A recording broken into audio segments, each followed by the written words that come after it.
going on. Thank you so much. Feel like $1 million. Shout out TMZ, you up? Let me check out that rig. TMZ stands for the Mayweather Zone. How'd you find me, bro? I got my disguise on. I love my TMZ family. Smoochie. Welcome to TMZ Sports. I'm Mike Babcock with my guy, as always, Mojo Muhtadi, who is wearing his Oklahoma City Thunder colors today because, Mojo, we've got ourselves a brand new champion. It took 7 games. It took a couple games longer than a lot of people, including Jay-Z, thought it would take, Mojo. But at the end of the day, the Thunder, behind a great game by SGA, and after Tyrese Haliburton, the Pacers star, goes down with an injury in the first half. Again, the OKC Thunder are NBA champions, Mojo. There he is. The NBA's MVP is named Finals MVP. Now, Mojo, the exciting part for these guys is that the Thunder are really young. They're a young team, and that lack of age showed, Mojo, even in the celebration. So you know how it goes. You get in that locker room, Mojo, and the bottles of champagne are all over the place. The only problem is these guys are so young, they didn't know how to open the corks. Watch this. AC, how do you do this? AC, teach me how. I think you can take your dread. Did you push the cork out? First of all, none of us knew how to do it, so it was more like, like those like YouTube tutorials, and so we were just asking AC how to do it, and so it was a kind of not really in sync because no one knew how to do it, but yeah, shout out to AC for kind of teaching us how to pop champagne, I guess. So there it is, Mojo. When he says AC, he's talking about a teammate, Alex Caruso, who has previously won a championship back in 2020 with the Lakers. And he's a little bit of an older guy, Mojo. He's 31 years old, so he's not like 23, 24 like the average age of the team is. So they thought they could shake the bottle, Mojo, and the cork would just pop. They didn't know that you've got to like apply some pressure as well. So they ultimately got the bottles opened. Well, Babcock, I don't know. Maybe that's why they won it all, right? They haven't spent any time partying and doing all these things, and that wins championships. I mean, what's that quote from the movie The Replacements? Never do anything great if you can't handle the celebration. Something to that extent. You got to love it. I mean, that just goes to show you, Babcock, this wasn't in the script. They weren't supposed to win this game. They weren't even prepared to celebrate. It was supposed to be the Haliburton story and the Pacers winning this thing, but no, he goes down. They got to call an audible on the fly, and then the Thunder win. Of course, that's just the pro wrestler and me talking, but dude, what a series. You got to love anytime it goes to Game 7. It just keeps it so exciting, especially for fans that are neutral here, that aren't fans of either team. It gives everybody a chance to feel a little bit more invested and watch the game just for the love of the sport. Got to take a second here to talk about Haliburton. I mean, obviously that's maybe the biggest takeaway coming out of this thing. It's not even the championship. It's more the star player on the losing team and what his future looks like. I'm shocked he made it this far, Babcock. As someone who had a serious calf injury that more or less ended his NFL career, put me on the shelf for 18 months, I know how serious those injuries are. I know that probably even more so in basketball, where you're just running and jumping all over the place. Without a calf, you can't move. It's completely debilitating. I mean, this guy found another way to kick it into gear, to go multiple games after the injury. I did have concerns this entire time because when you play through pain like that, it can easily lead to bigger and worse injuries. Again, happened to my calf when they tried to give me the shot and I tried to play through it. His turned into an Achilles injury, which is even way more serious than a calf tear. Now you're talking about being out for the start of next season. Now you're talking about a permanent deficit that he could never come back from. And, I got to think Haliburton knew the risk before he decided to play again. And that's why you got to take your hats off to this guy and talk about him, because as we know, there's tons of players in pro sports, basketball included, that they put themselves above the team. They're looking at their career. How many All-Stars can I win? How many years can I last? Is this going to affect my next contract and the extra millions of dollars I'm going to make? But there's some players like Haliburton that pay that price, that put their bodies on the line in order to win a championship, especially in a place like Indiana, that they're not accustomed to going to the big dance every year. This could have been their one shot for a while. So got to give that man all the credit in the world. Yeah, Mojo, for a guy that was, his fellow players in the league had said he was, the most overrated player in the league. I think he obviously showed that was a bunch of nonsense, not just in this series and the toughness he showed, but hitting the big shots. The big shot he hit versus the Knicks, and then that game one shot against the Thunder, which really gave them a chance and honestly put them in the driver's seat in this series to a large degree. Yeah, I mean, he is a star. I think now, unfortunately, with the news that he has ruptured the Achilles, he's probably gone all of next year, and you obviously hope that he can get back to 100% full strength the year after. The Pacers, you want to talk about a young team like the Thunder. They are young, they're athletic, they're talented, they're deep, and they are a team that could definitely win an NBA championship going forward. So it was a real shame to see him go down like that. It also would have been great to see those teams full strength battle each other in that Game 7. Unfortunately, it wasn't meant to be. He's hurt now. We wish him the best. And again, congratulations to the Oklahoma City Thunder. Mojo, LeBron James was in New York City over the weekend for Fanatics Fest, big festival Michael Rubin and his company puts on in the Big Apple. Well, let's just say that the fans in New York, they weren't exactly loving the king, Mojo. Watch this. You don't do that shit. DJ Khaled's kids, or someone else. You just don't do it. That's how you are, LeBron. You don't even do it in Paris. You was like, get out of here, LeBron. Go back to LA. Don't come to New York with that shit. LeBron. You never beat Jordan. You never beat Jordan, my Oh, Kobe. You bum ass. Oh, Kobe, you bum ass. Get out of here. LeBron. Well, Mojo. The story goes they wanted him to sign some autographs. LeBron James didn't want to, and there you go. Well, I was about to discredit the hecklers here until they said you'll never beat Jordan. Then I was like, all right, you know what? Maybe these guys are a little bit more intelligent than I thought they were, because they're right on that one. That's a conversation for another day that's been had 10 million times. I mean, this is going to be par for the course, right? If you're LeBron, you're going to get booed when you go places, especially in New York City of all places. I mean, those are maybe the most hardcore, passionate fans anywhere on the planet. If you decline signing autographs, you also know you're going to be booed. That comes with it. Unfortunately, of course, you have a right as an athlete to not sign autographs. You don't have to sign autographs for anybody. You don't know any stranger anything. You can easily say no and proceed on with your day. They might get mad. You got to be prepared for that. But you don't owe a guy like that nothing, especially if they're going to turn around and clown you and boo the hell out of you and say they're not even a fan of you in the first place afterwards. So there's that. But I don't know. If you're LeBron, do you care? I mean, is this funny for you? Is it entertaining? Because I got to say, when I get booed and I go places, I kind of like it. It's kind of funny sometimes. I mean, usually it's not personal. It's usually related to sports, and there's that. It's not like they're booing me as a human being for something I did personally. It's the sports thing. Jordan's better. Who cares? This is New York. We have fun with stuff like that. So can't imagine he cares too much. Kevin Durant headed to H-Town the moment the future Hall of Famer found out about the trade while on stage at Fanatics Fest is coming your way next on TMZ Sports.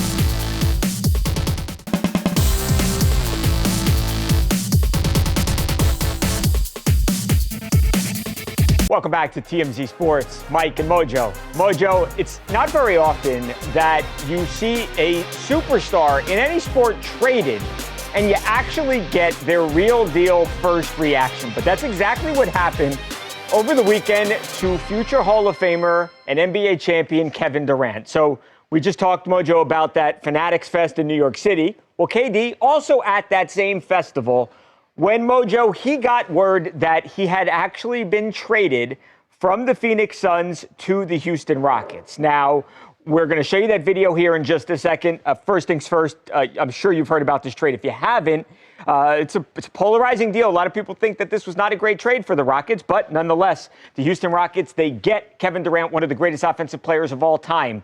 They send back Jalen Green, a 23-year-old who averaged 21 points a game, 5 rebounds, and 3 assists. Dylan Brooks, they send the number 10 overall pick from this year's NBA draft, and they send 5 second-round draft picks, Mojo. Again, they get back one of the most potent offensive weapons of all time.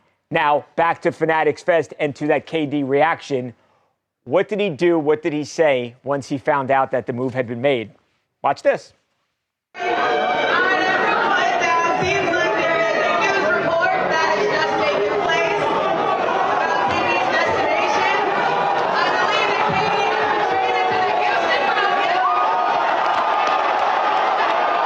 It happened moments ago here at Fanatics Fest. What is going on? Fanatics Fest is crazy. If you haven't been here and been tapped in, anything can happen at Fanatics Fest, like me getting traded. But being a part of the Houston Rockets, I'm looking forward to it. Crazy last couple of weeks, but I'm glad it's over with. Last one for you. A lot of heartbroken Suns fans right now. What would you like to say? That's not true. No, literally, heartbroken Suns fan. Right over there. I just felt like, they wanted me to go. So it's like, I'm glad we both, they got what they wanted and I got what I wanted. So we can move on, and good luck to them going forward. And I always remember my time there, but we on something else. Oh, wow. No love lost there.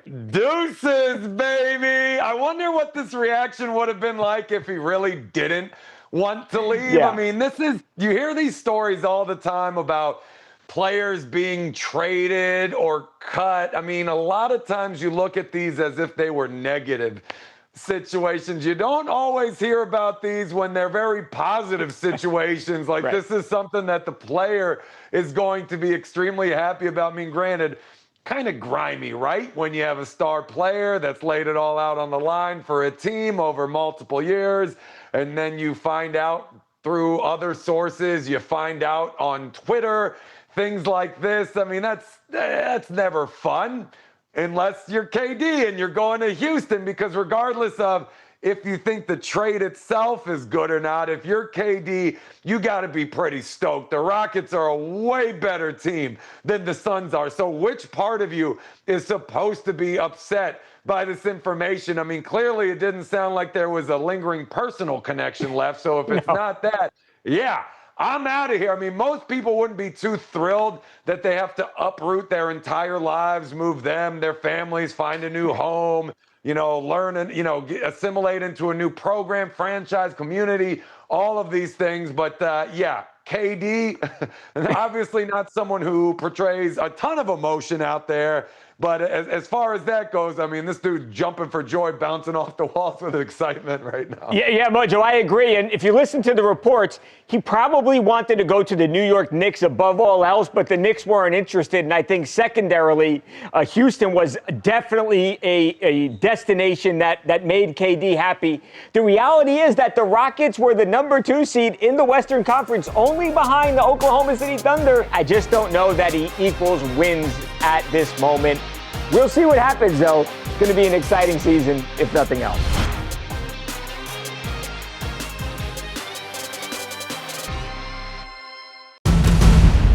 After nearly 17 years in the UFC, Jon Jones is hanging up his gloves, or is he really? We're talking Bones Jones UFC retirement when TMZ Sports returns right after this.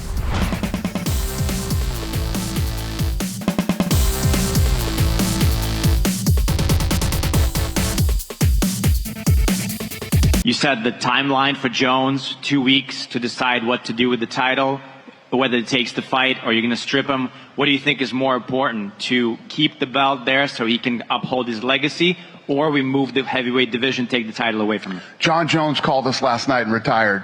Jon Jones is officially retired. Tom Aspinall is the heavyweight champion of the UFC. Welcome back to TMZ Sports. Mike and Mojo.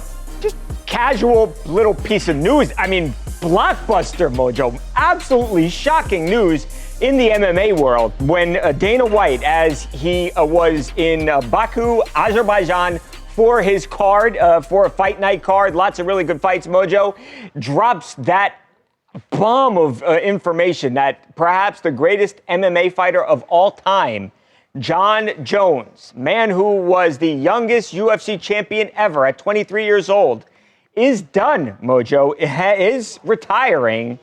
And I think there's a lot of people, Mojo, that don't believe it and think John's going to fight again. But, hey, if you listen to Dana White and then you listen to what Jon Jones said subsequently, he's done. And a legendary career is finished. No pomp and circumstance here. I mean, obviously you can tell Dana White is not thrilled about this move. No. I mean, he lost his guy. Jon Jones is a draw. He sells pay-per-views.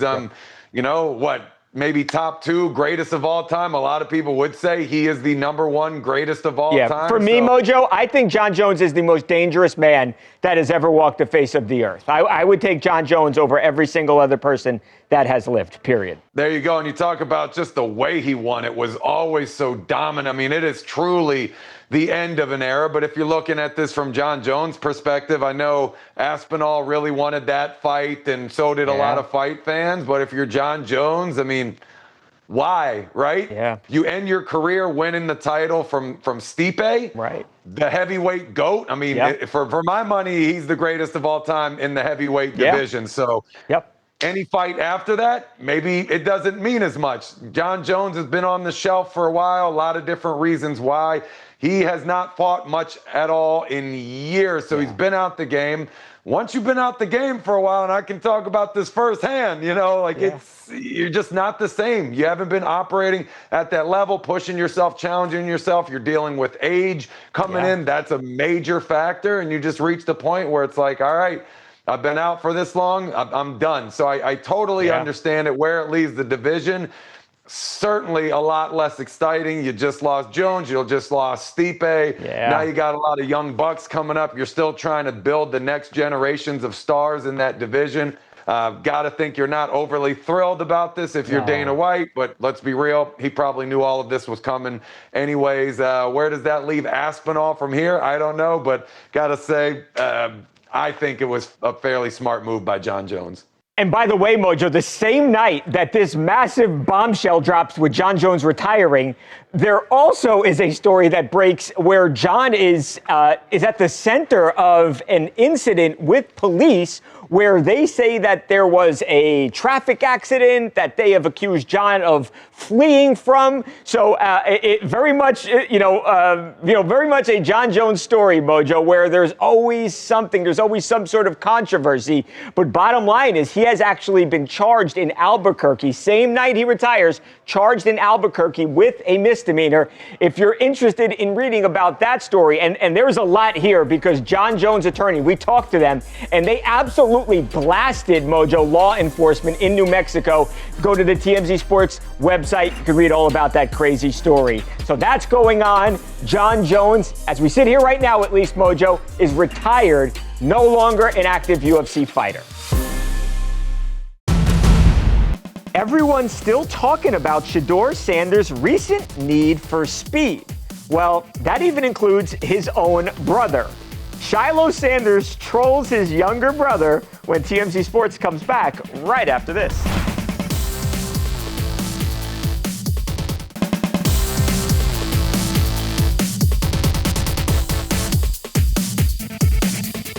Welcome back to TMZ Sports. Mike and Mojo. Mojo, I think the theme of last week's show probably would have been that Shiloh Sanders likes to drive really, really fast. We talked about these 2 traffic incidents that he has gotten into this month where he was driving 90-something and then 101.